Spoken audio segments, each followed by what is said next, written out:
Welkom terug en vandag is ons by les 15 en het sê, my gedagtes is beelde wat ek gemaak het.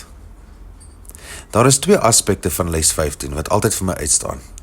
Die eerste een is 'n sentrale idee, my gedagtes is beelde wat ek gemaak het. En dan vra dit ons om uit die denkproses te tree en eerder die voorwerpe om ons waar te neem. Die stoel, die pen, die venster, die kat, wat ook al. En ons self sagkens herinner, hierdie is beelde wat ek gemaak het. Hierdie is eintlik 'n belangrike oomblik in die werkboek. Dit wys op die invloed van die filosoof Plato. Een van Plato se sentrale idees was die wette van vorm. Dat daar 'n suiwer, abstrakte wêreld, perfekte vorm bestaan, soos die volmaakte stoel, en dat alles wat ons hier sien net swak weerkaatsings is van daardie volmaaktheid. Beelde van die werklikheid. Volgens Plato was die wêreld van liggaam en materie maar 'n vae en gebroke herinnering aan 'n perfekte ryk.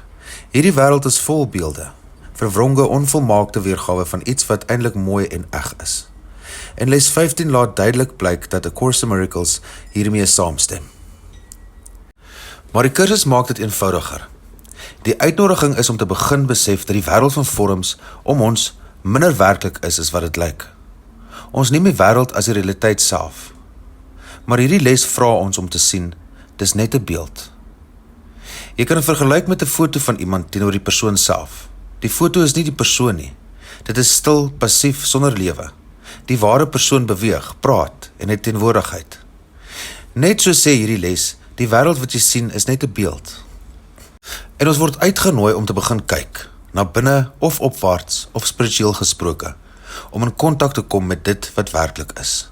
Liefde, perfeksie, geregtigheid, waarheid.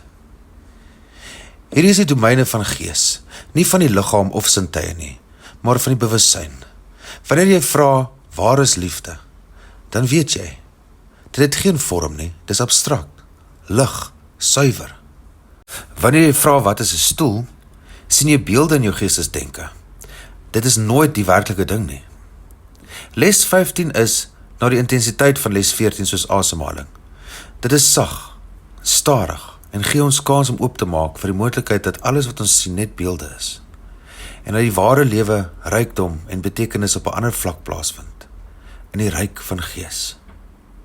Sterkte daarmee, geniet die les. Dis 'n ryk les, vol vreugde en geleenthede om werklik te sien. Onthou om die les te oefen. Dankie dat jy hier is. Vergewe, sien anders, leef in lig.